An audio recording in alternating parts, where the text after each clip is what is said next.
All right, kids. Here we are. Wednesday, October 13th, 2021. Are we ready to forget this year yet? Possibly. And it is so strange to be doing a live stream without Caleb and Ben. But I'm going to hang on while Linda pours a drink. And while you're doing that, Linda, I am going to pour a drink as well. I'm going to have a bottle of Brooks Caillet. It's a Pinot Noir. This is a 2018, which is a warm year. And what's up, 360 grad? Good to see you.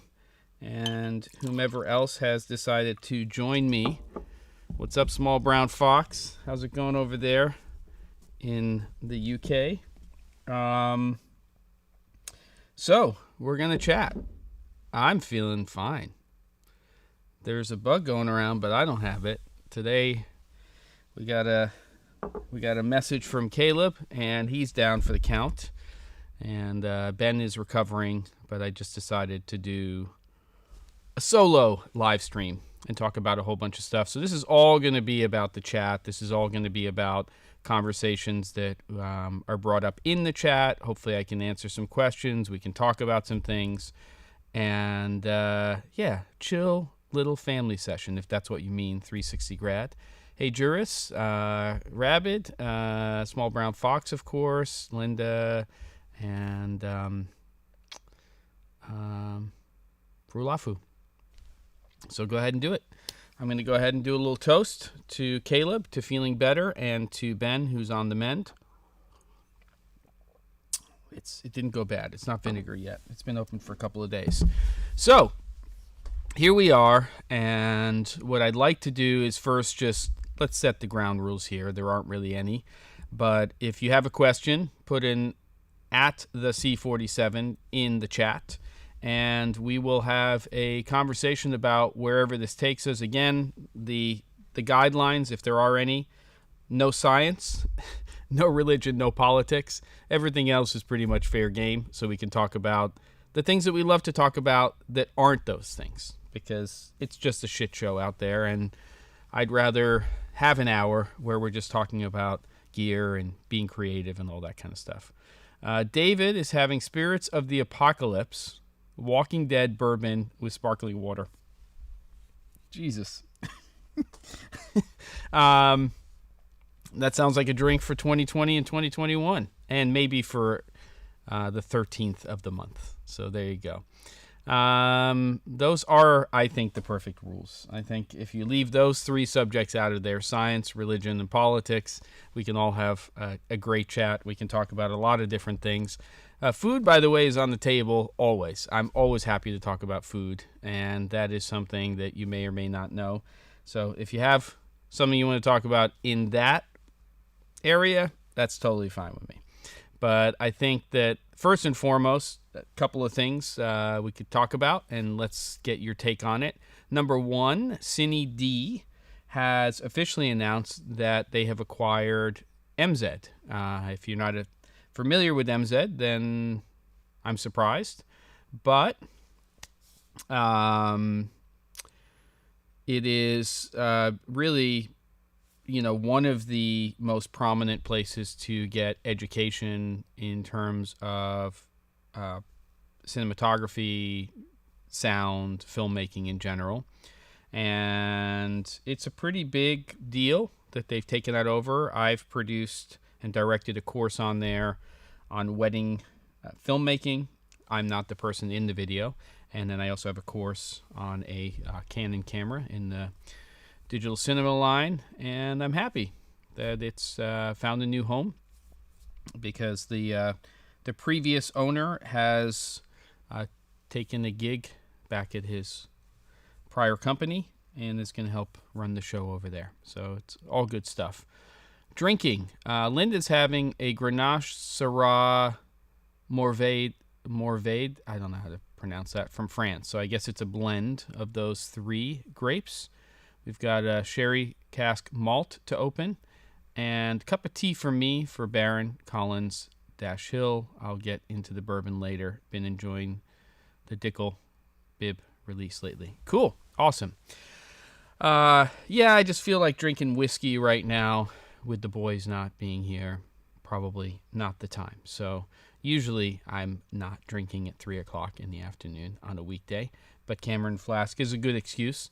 So again, let's get some questions going. So Cindy D with MZ. So congratulations to Nino and Johnny for that. Saw a little teaser, October 20th, DJI. And it looks to me, I might be wrong, it looks to me that it is a camera body and that we may be seeing something, I'm hoping, that's in the camera realm. Oh, yeah, and Linda, in terms of the MZ thing, they're also running some big promotion because of the acquisition and all that stuff. So if you're interested in that content, go check it out. Leo's having the Free Flow IPA. So there you go. So we've got DJI. If you have any insight or any thoughts on that, you know, I've been saying for a long time, they do have a camera in the form of a drone that has an interchangeable lens mount with a large sensor, and it is it's one of the few cameras out there that you know, could be pretty interesting if they put it into a different form factor, and we'll see. There's some hints. No, I didn't scroll down the DJI page. What do you think? I actually went to the link? I just saw the teaser on LinkedIn or something. Tell me more, 360 grad. Tell us all more. Rabbit Tribble, what's your opinion on black mist filters or mist filters in general? Do you use them? I don't use them often. Caleb is a big fan, and I think that they can be great, especially with modern camera systems. If you are combining a very sharp modern sensor and you are combining that with very sharp lenses, then sometimes you need to soften things up a little, and it can be very flattering on the skin. But, you know, first step, use soft lighting. But it can take the edge off in certain things, and I like the effects of, you know, they come in different strengths.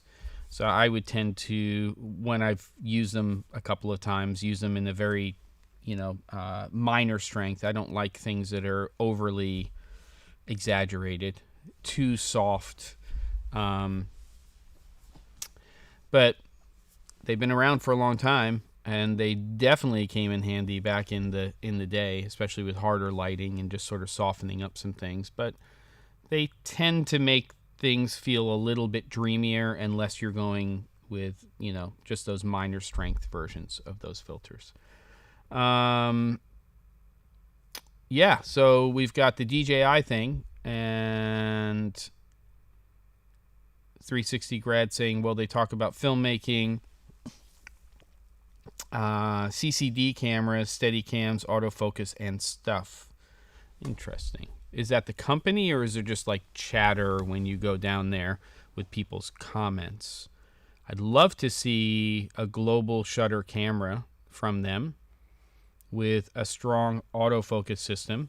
Not something that we're currently seeing from companies like Panasonic and some of the other players out there. They still need to get their autofocus game going. So I'd like to see what the deal is with that. And Monday is our Apple event, and that'll be interesting as well, because I think we're going to get these M1X or M2 or whatever they wind up calling that chip inside of there.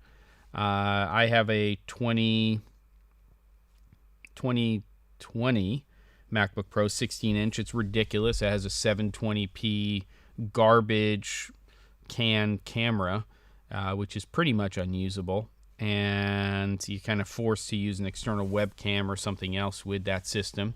So I'd really like to see them upgrade there, but really it's the speed of the system itself and seeing how that plays out for stuff, especially for people who are using something like Final Cut Pro.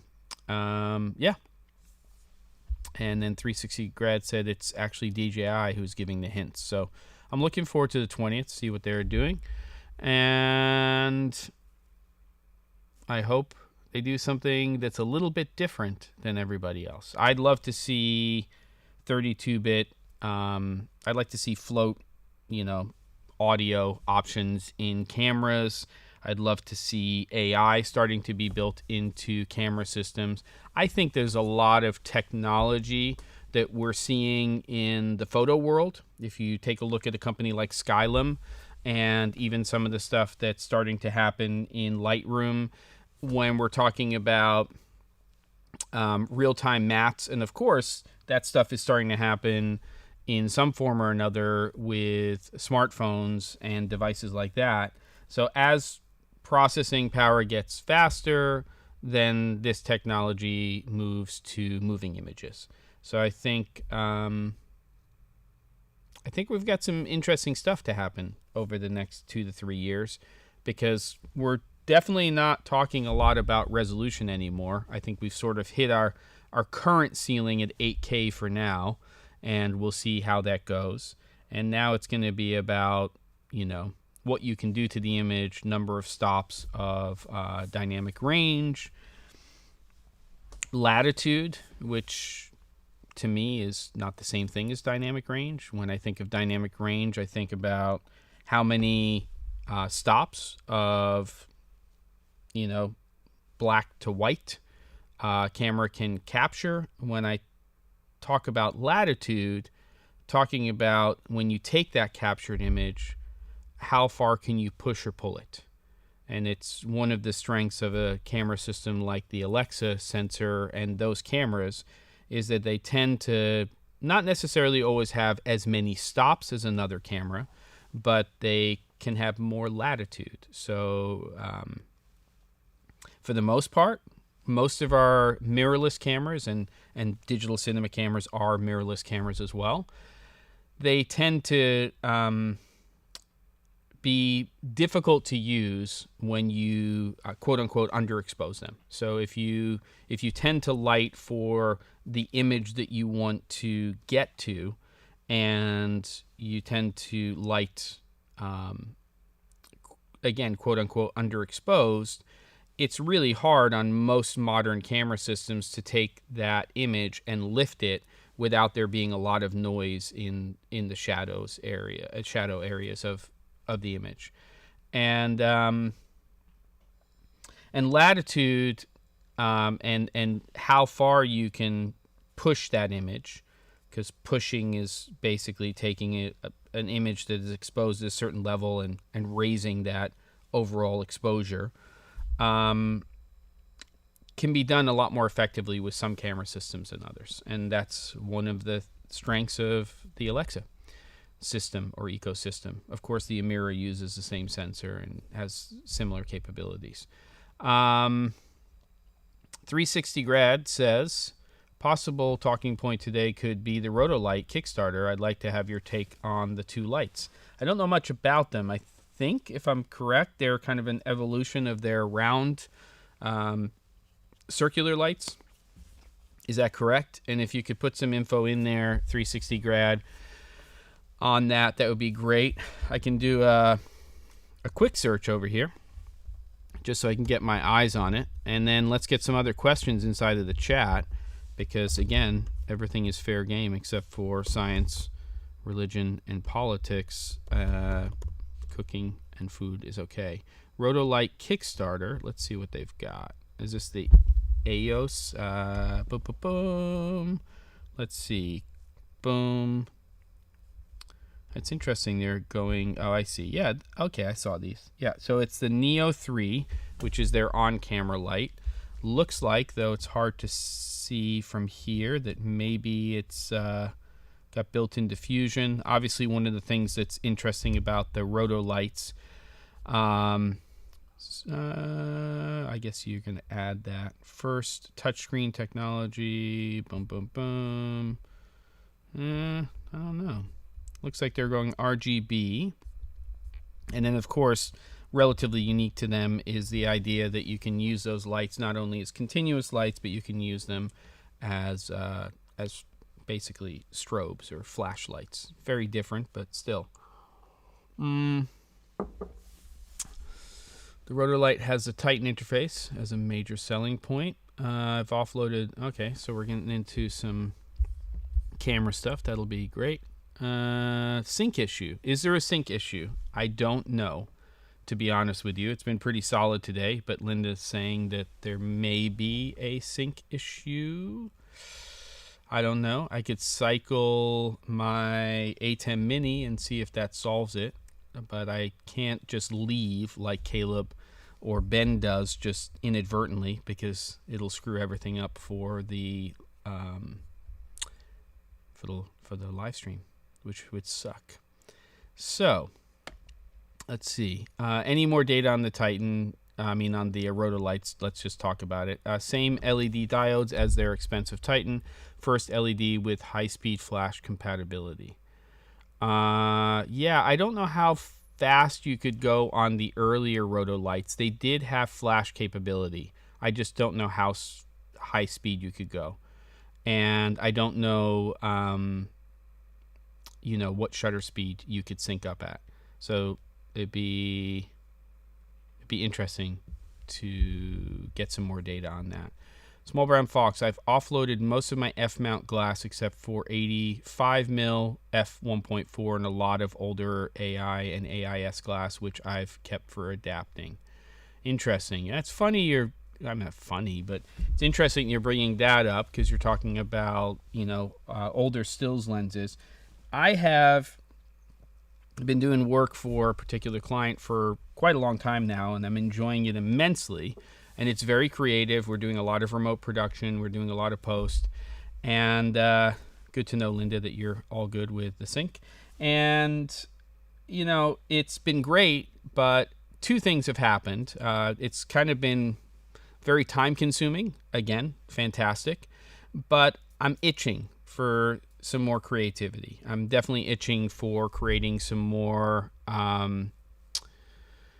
content, or creating some more content. And that's both personally, but also for the channel. So the one thing that I've done to sort of scratch the itch creatively for myself is I've decided finally to get back into, or at least explore getting back into shooting with film. And that sounds very, hipstery and all of that analog-y stuff. But the reality is I started out as a really young kid, 8 or 9 years old, and started shooting on the little Minolta camera. Oddly enough, I got some pictures from my father that I saw, and I thought that my first camera was a Pentax K1000.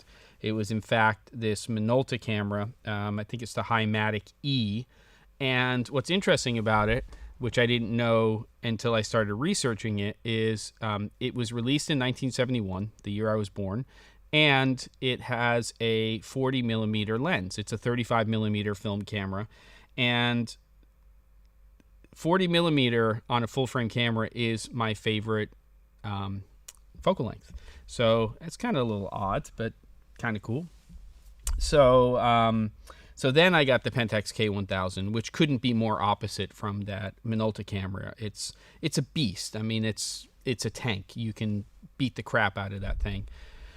And then we had a darkroom in my kitchen. We would develop film, print film, and I understood that process, I think, more than I was really understanding how to control the camera.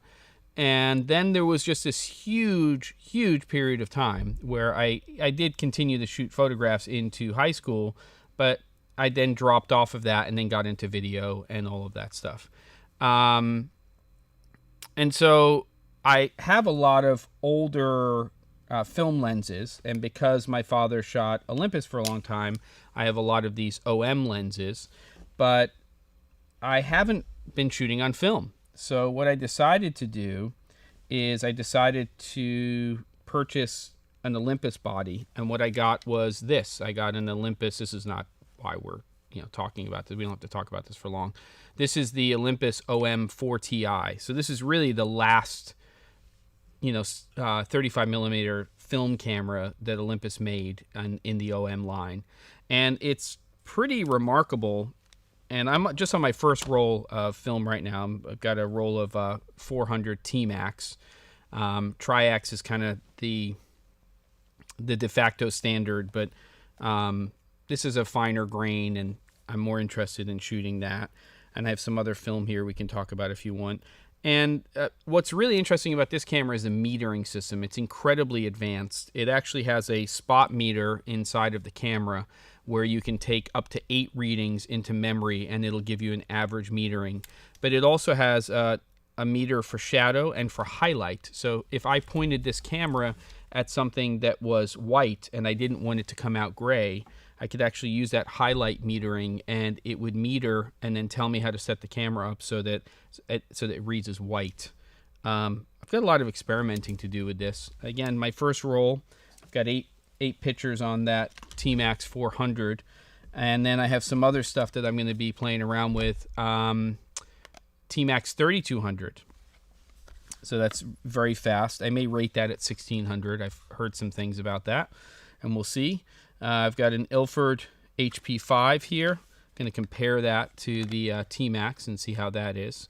And then a couple of different types of color film. Ektar 100. So obviously I'm going to need a decent amount of light to shoot with that, or I'll have to be up on sticks and shooting at a very slow shutter speed. And then I've got a couple of rolls of Portra 400. I'm going to get some 800 soon, and that'll be sort of the color. And then this is interesting. So when you're developing color film, the most popular process is C41. I do own the C41.com, by the way. And this is XP2, which I'm not familiar with. It's Ilford. It's, I think, been around for a while. What's interesting about this black and white film is you can actually process it in C41 process. So you can take black and white film and you can take it to a place and actually have them process it there. Where am I processing? I'm going to probably take my first rolls to Shutterbug, which is nearby me. There's a place in Salem, Oregon that's been around for about 40 years. I think it's called Focus Point or something. I may take some stuff there, but you can't just walk into that place.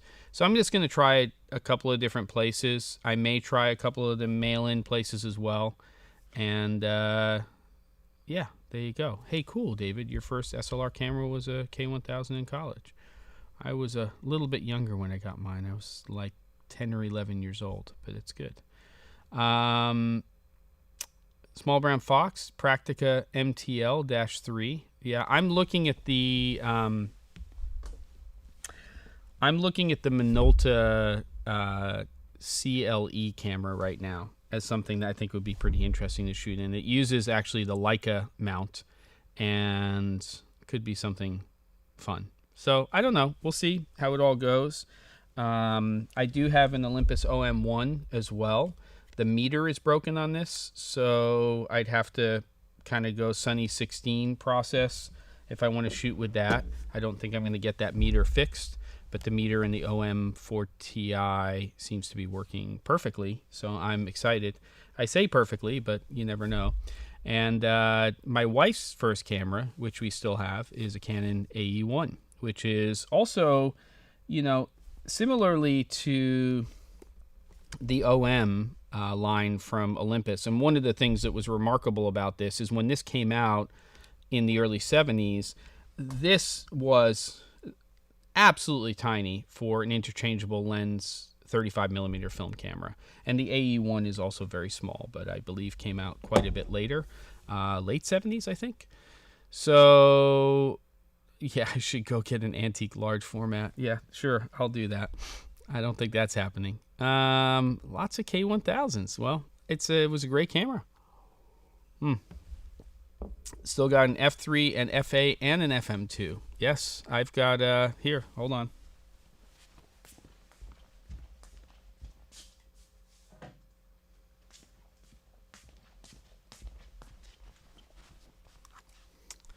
Here it is. There's a Nikon F camera. It's a beast. Also a broken meter.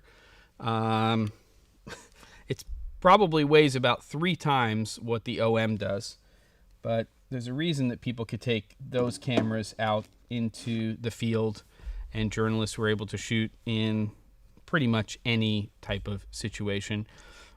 If you're looking for a camera that is completely bulletproof, what you want to do is get a camera that you can still shoot if there's no batteries in it.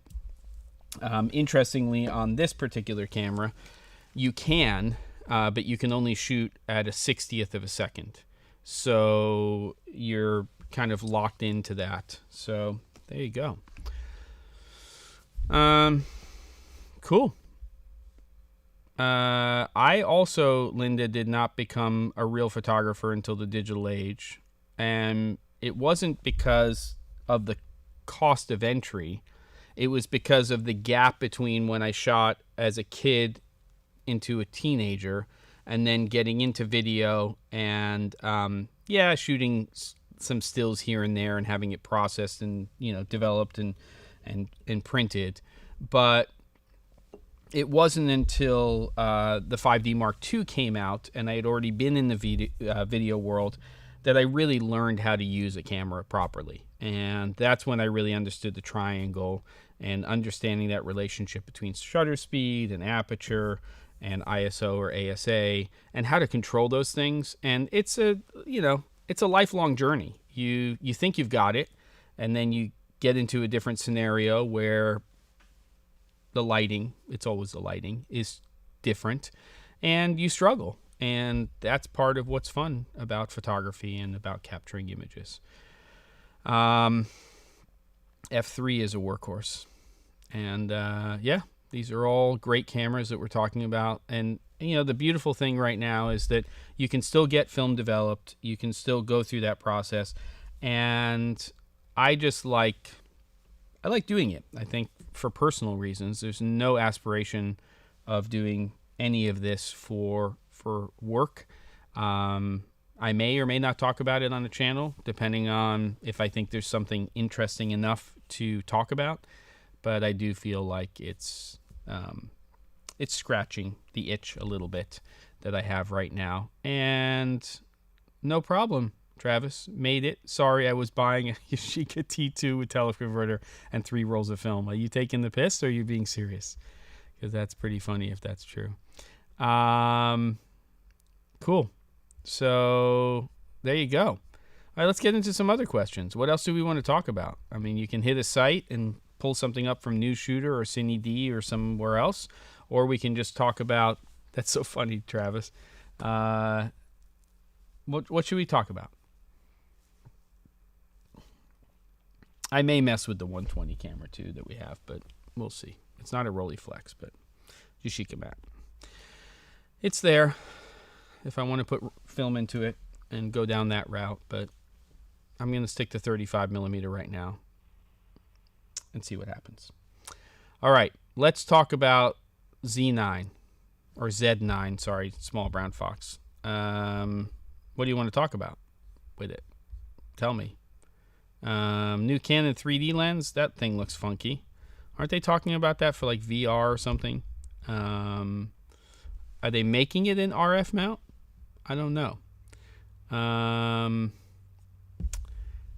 then tell me about this Z9 a little, because I'm telling you I'm in the dark on that one. It's the Nikon, right? So we'll see. I'm not holding out. I'm reading something about 8K recording and stuff. I don't know. I'm not holding out for Nikon on the video side of things, but you never know. More excited to hear what DJI is doing. 360. Thoughts on Caleb's last video on the new full-frame anamorphic? I think it looks interesting. I mean, Sirui is definitely morphing into a company that is focusing more on lenses than on camera support gear. And I think that's an interesting move for them. And kind of like Venus Optics with the Laowa stuff, they seem to be taking their own lane and going with it. So the fact that they started off with crop sensor anamorphics and they're starting to build out that line. Now they have this 50 millimeter T2.9 anamorphic lens. And also interestingly that, they're choosing a 1.6x, so allowing them to be a little smaller on the lens, but still get more of that look and start to move more towards the bokeh that we would associate with, or at least closer to a 2x anamorphic. So I think it's pretty dang exciting. I think it's good. I mean, there's a lot of large format, full frame, 35 millimeter equivalent sized digital cameras now. So they have a potentially big market for people who want to step into anamorphic, but they don't have the budget to go into Atlas lenses and things like that.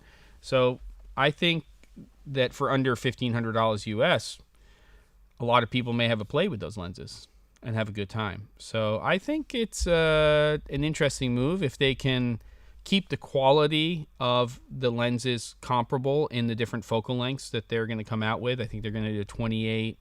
I'm not sure. I think a 35 and an 85, and they have a nice set of those. I think it could be pretty interesting. So I think that's my initial thoughts. Yeah. So there you go. More photo camera, as in talk more about it, or what? Or you want one? I don't know what you want one of, Small Brown Fox. A drink?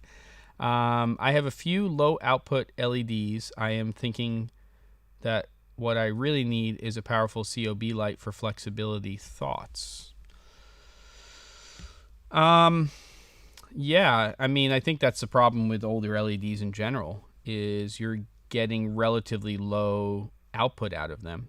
And I'm tracking with you, Small Brown Fox, the Z9, of course. There's starting to become a very crowded market in chip on board LED lights. Clearly, we've gotten to the point where the technology is affordable, and we're starting to see very rapidly much higher output COB lights. So, it was kind of a big deal a couple of years ago when we had a 300, and now a 600 is no big deal, and we're starting to see 1200s come to market. So what happens when we get a 3200 chip on board? It's going to happen. The problem is heat. And again, I'll say this, it's like a broken record. LED lighting technology, in actual fact, produces a tremendous amount of heat. It's just in a different place. I don't know if that's the right way to say it, but when we're talking about quartz halogen and hot light technology, but it's not necessarily hitting the talent the same way, but it's producing a lot of heat. So that has to be either handled with a giant heat sink, fans, all kinds of things have to happen. So I would say that, it'll be interesting to see where that goes, but with all of the lensing options that are coming in and everything else, Linda, I would say that for the most part, they're more versatile. Hard light is more versatile than soft light because it's relatively easy to take hard light and make it soft. I mean, you just push it through a 4x or a 6x, or that's a 4x. Whoops, I'm turned upside. That's a 4x4 right there on the DP kit frame, and you just bounce a light into that, or put a different fabric in there like a grid cloth and push light through it, and you can soften up that light very easily. And if you have a COB with barn doors, you can make it quite controllable too. It's what's coming out of the other side of that 4x or that 6x or 8x or 12, whatever the size is, that really makes a difference. The 600D is... Does anybody know what the actual power draw of the 600D is? I'd like to know if you know what the actual power draw is. But you should be fine. I mean, 600s are... You could also do 600X, which is not going to give you the same amount of output across the boards, but I do feel honestly that that bicolor is very versatile, and I think that sometimes that trade-off, and that's where it starts to get interesting when you start to get into higher output COBs. You can go bicolor, but you can still get a tremendous amount of output from them. So yeah, I mean, 600s are great. There's some other companies making them as well. I think that without question, the most comprehensive lighting reviews you're going to get are on News Shooter, and the ones by Matt Allard are the ones that are really going to dig deep and really look at all of the data that he's putting into there, because he gets into a lot more than CRI and TLCI, SSI, and understanding that you could have two LED lights from two different manufacturers, and based on the readings of those two lights, they may or may not match well together, meaning using two lights from two different manufacturers. It's kind of like using two lenses from two different manufacturers. You put a that's ridiculous, a Zeiss prime onto camera A, and then you put a Canon prime onto camera B, and set those two cameras identically to each other, and they're not going to match, because the Canon's lens is going to be a lot warmer generally than a Zeiss lens, which is going to be a little cooler, a little more clinical.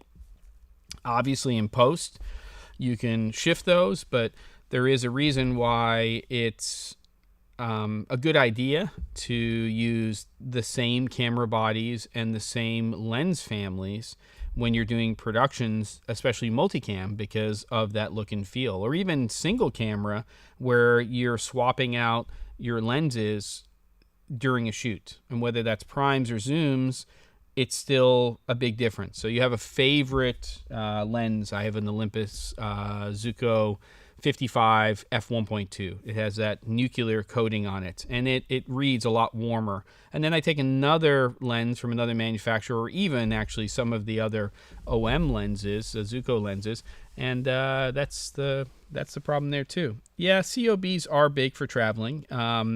It depends. There are some COBs from certain manufacturers like Xylite and a couple of other companies that are in a more bellows style form factor. So they're pretty heavy, but they don't have that depth that you get out of a lot of the lights like Aperture and stuff. But I think they're great. I think they're very versatile. And there you go. So there you go. Let's see. I've gone down the road of flat panel LEDs as I travel a lot. I love them. In fact, there's a 1x2 flex light from Westcott there in the shadows, which I love, and is a bicolor unit and very versatile. It's not the RGB versions. I actually really like those bicolor ones. And there you go. So do I use a color checker? We do all of the time in production. It's rare that we will roll camera on something on a production now where we don't bring a color checker video up or DCS Labs chart to roll on, and really important when you're shooting multi-camera as well. But usually what we'll do is a charts and tone take at the beginning of a production. So we'll go ahead, and once we feel like we're locked in, we'll hold up a chip chart, and then we'll just hold for room tone. And sometimes what you could do is just tilt your camera up a little bit. So if you have a boomed mic, you can see that in frame just so that it's very clear as well. But yep, use color checkers, and depending on what your workflow is, you could also bring that data in, not just to match things up, on the vector scope, but you can also, in certain things like DaVinci Resolve, you can actually draw a box around the chart, and it could be a good starting point to, creating a more neutral kind of white balanced image. So it depends. David Carroll, on my last job, I rented my gear to production, and we used my Novas in a cave type environment. The DP stuck his nose up at them at first, but came around because they weren't sky panels. Well, stuck his nose up at them because they weren't sky panels, but then came around. Yeah, I mean, look, I have my thoughts on a lot of things. Sky panels are amazing, and I actually own a sky panel, and it's a fantastic light. It's incredibly versatile. I would say that its best use scenario is matching that lighting system with ARRI camera systems. That doesn't mean it's not being used day in and day out with other camera systems. It totally is. It's totally being used with other camera systems. But what Aperture's doing with the Novas, I think, is fantastic. They're obviously solid lights. They're building those lights now, especially now that we're looking at the 600. They're building those lights for rental, and that's a big deal. That means that they are built to last. They're built to be thrown onto a truck and taken off of a truck, and there you go. So there you have it. So what's the question? My work is mostly local. I'd rent if traveling. That might have to be the next thing. Such expensive cardboard. What's expensive cardboard? Explain that, Linda. I'd like to know what you mean by that. Oh, sky panels are heavy. Yep. And the Nova lights aren't super light either. I mean, these things are pretty crazy. All right. What are we going to talk about now? Let's do an At the Sea 47. Other questions that you want to bring up. We've got a little under 20 minutes here. I mentioned the color checker. I do use it. Color checker video mostly is what I'm using from X-Rite, but the DCS Labs ones are great as well. And it's just a lot of good kit out there in terms of what you can use. When do we get a barn tour? We should do that soon, I think. I kind of feel like it needs a little bit more on the grid and stuff and some other things like that. So, yeah. I think we need to do that at some point. I just need to get my ass together and do that. Yeah, it's going to happen. So, what's next? Barn tour. I got it. It's got to happen at some point. I was also thinking about maybe taking out the other thing, that the itch that I want to scratch a little bit is not only doing more Q&As like this and being more available for that. I don't know what Carmen's talking about. The age thing means nothing, so I think we've got to get off that train. So I've been stalling. Yes, I've definitely been stalling Small Brown Fox. But I'm interested in also the CRLS system and starting to do some more stuff with that and figuring that out. The golden thing behind me is just a reflector. That's all. I was doing some stuff, and I was actually using the white side of it. You know the stupid wish challenge, which most of you probably know about? I was shooting some stuff with that. I'll save my opinions for the camera for next week. But I was just doing a setup with that yesterday. And I will tell you that it was slightly frustrating, to say the least. But next week, hopefully, if the stars align and we can finally get into our wish challenge reveals, we'll be able to talk about all of this stuff. And I can tell you if I think that the money I spent on that thing was worth it. Sigma is releasing a new APS-C zoom, but it's not f1.8, so meh. Yeah, meh. I'd just get the 18 to 35 and be done with it. Use it full frame and zoom. APS-C zoom. 18 to 35. The 50 to, is it 50 to 100 or 50 to 150? That's a beautiful lens image-wise, but it breathes like you could not even imagine. Jem, I thought it's a huge golden wig Halloween costume you'll wear next week. Come on. That's ridiculous. So like a golden wig that I would wear or a mannequin would wear. Carmen, we're not going down this road. I'm going to add that to the list of things. It's going to be science, politics, religion, and questions about age and where I live, which is ridiculous. I don't think so, but there you go. So Linda says, I have a matte box and I need a suggestion for filters. Value brand, please. I don't use a lot of filters in matte boxes. It's not really my workflow. And yeah, so there you go. I'm capping. All right, let me go grab that light for you, Bill, and I'll show it to you. It's just a ridiculous thing that I grabbed on. Yeah, this is only cams, not only fans. That's the best line. I'm going to take a screen shot of that 360. Hold on, I'll be right back.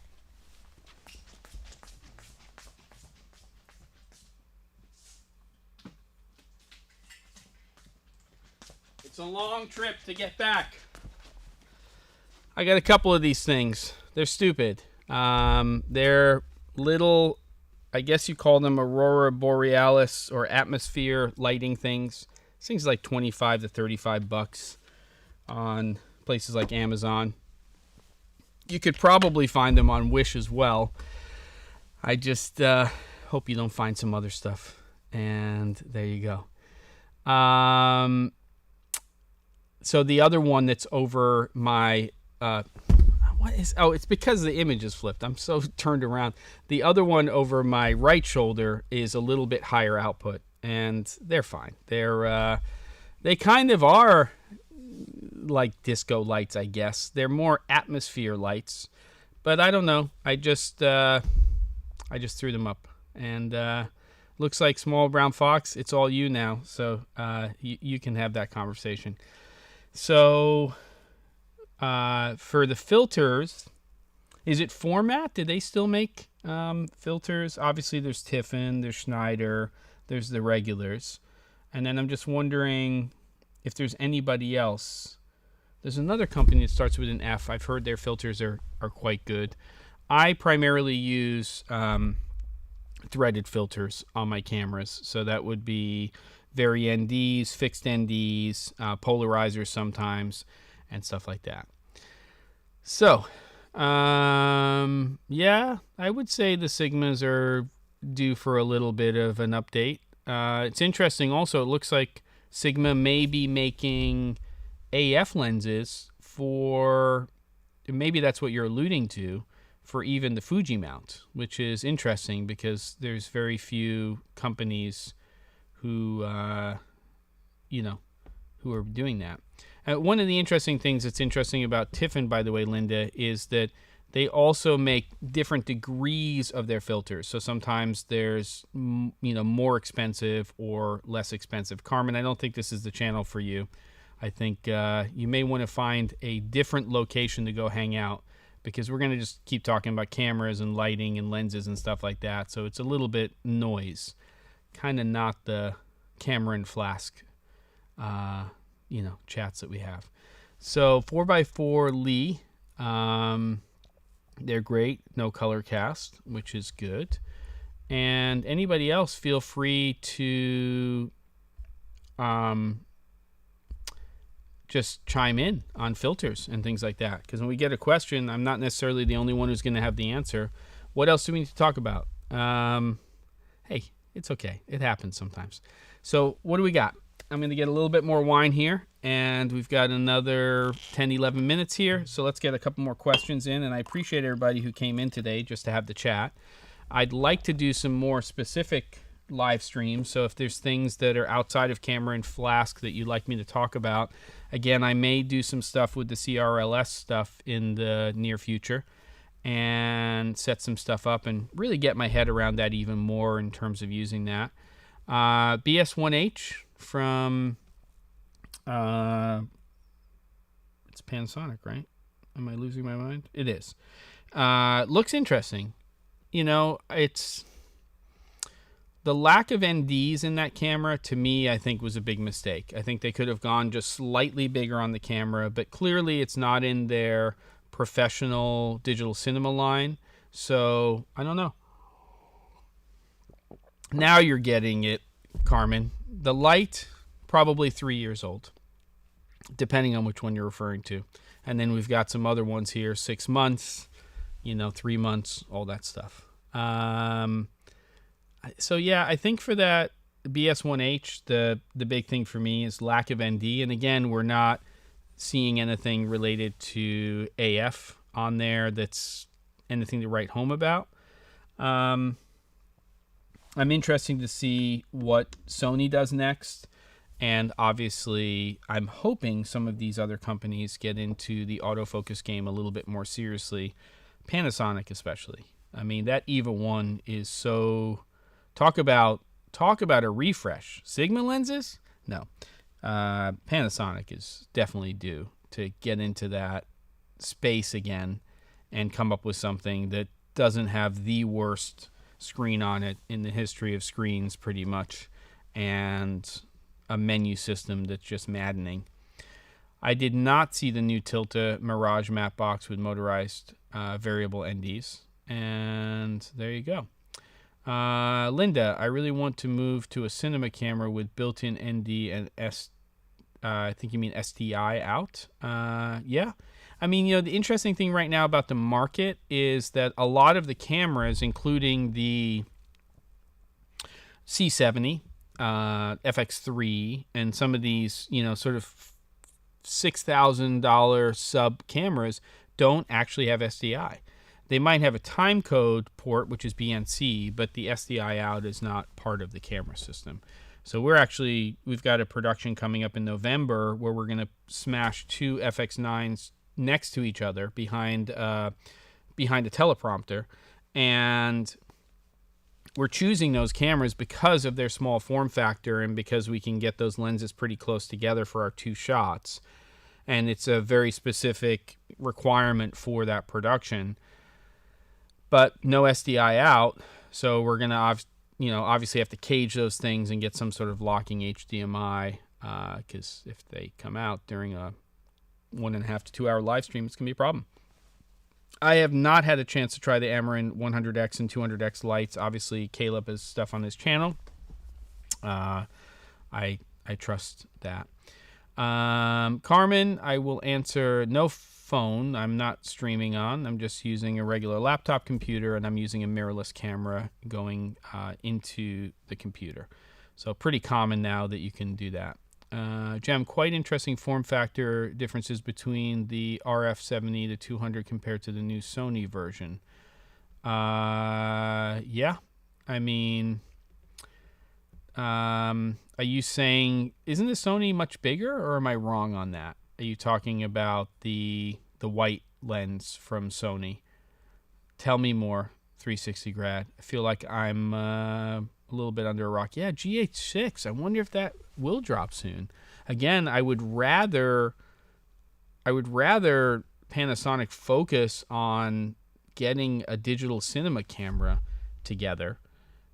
That would be, to me, a little bit more interesting at this point in time. I think they have a pretty strong lineup. Obviously, they need to do a GH6 at some point, or at least you would think they would. And as Caleb has said in the past, and we've discussed, with Ben and stuff, it's a lot easier with that smaller micro four thirds sensor to be able to push feature sets in the camera. They don't tend to get as hot. There aren't the same overheating issues, and they can just do some things in terms of frame rates and features and stuff like that. If the GH6 comes out, though, I will be very interested. If they can get some AF in there that is highly usable along the same lines as Sony and Canon, I think we're going to see some interesting stuff. And I think, again, the thing for me is it was a Canon game for so long. And then clearly Sony at some point made a decision that AF was going to be important to them, and they went down that road. And there's no reason at this point in time why other camera manufacturers can't do that. So there you go. Well, the RF version is much smaller. Yeah, that's what I thought. Where the lens expands while zooming, where the Sony has a regular big form factor, many like the RF versions for traveling. But is the Sony, is the focus mechanism inside of the lens so it does not extend out? Because I personally prefer that on the zoom lens than when the actual lens extends out when you change the focal length. So I'd be interested to hear that. What kind of flip-flops are you wearing? They sound hot from your light run. They're not flip-flops. They are, here, I'll show you. They're UGG slippers. So they're kind of, they're the winter flip-flops or the fall flip-flops. I feel like the benefits of micro four thirds computing have disappeared for my use case, so I'm going to go Sony after the A7 IV drops after a decade with micro four thirds. Makes sense. I don't know what you're laughing about, David, but there you go. I do prefer internal focus zoom as well. As I have said, and Small Brown Fox, we will agree with each other on that. Cheers to that. I need to get some of these little glasses that that you find in Italian restaurants. They're very similar to this, but these are more like juice glasses. They're probably my favorite glasses to drink wine out of. I don't know, there's just something about it, you know? It's like table wine when you're eating. It's good. Primal Video, are you the ones using the GH3 forever? Oh yeah, that's a question for somebody who's in here. There we go. Good. We are close. What else do we have? Anybody else? Any other last minute questions? Loving the AF on the R6, especially for stills at events. Cool. I am thinking that we have a good chance next week of doing this wish challenge. And I'm excited, more excited to see what Caleb, Ben, and David talk about than what I'm going to talk about. But should be, yeah. Those Uggs, ruby slipper red. I don't want to say they're ruby red, but they're definitely red. Nothing wrong with red. It's my favorite color, but there you go. That's too personal information, but I like red things. Why not? They have a pop. It's good. I'd lean more towards the burgundies and deep reds than the candy reds, but they've got a little pop, those slippers there. You know, you gotta bling your slippers sometimes.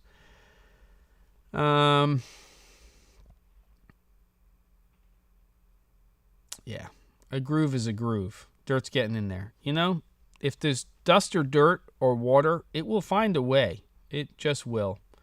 I married Sony, but love Canon and Panasonic. That's pretty funny. Not sure if groove is the right word, but it's a, we don't like to use the word cavity here on Camera and Flash 360 Grad, but I'm going to go with cavity. It's just it's a cavity.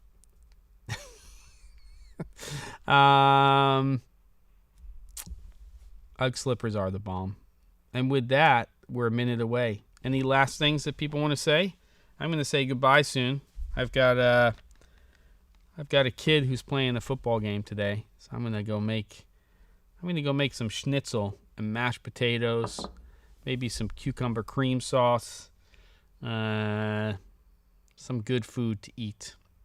360 Grad, nice to have you. Justin, David, Linda, all the regulars. Chris, Small Brown Fox, Rabbit Tribble. By the way, Rabbit Tribble, look, he went into space. He's 90 years old. Star Trek. He did it. Captain Kirk. So there you go. And didn't get a lot of love when he landed. Baron. There you go. Thank you for coming. Hopefully we talked about something. And hopefully we got somewhere. Let me know what other topics you'd like to talk about. And if I do actually get back into creating some content, though it may be a little unfocused, let me know what kind of stuff you would like. I don't think the Wish thing is going to be baller, by the way, 360 grad. I think it's going to be anticlimactic is what I really think. But we should have a good time. We'll have some drinks and we'll talk about it. Nice one there. Small Bound Fox. There you go. And I don't know if there's a growth on my channel here, Justin. I appreciate those kind words, but we're sitting at 17 people here.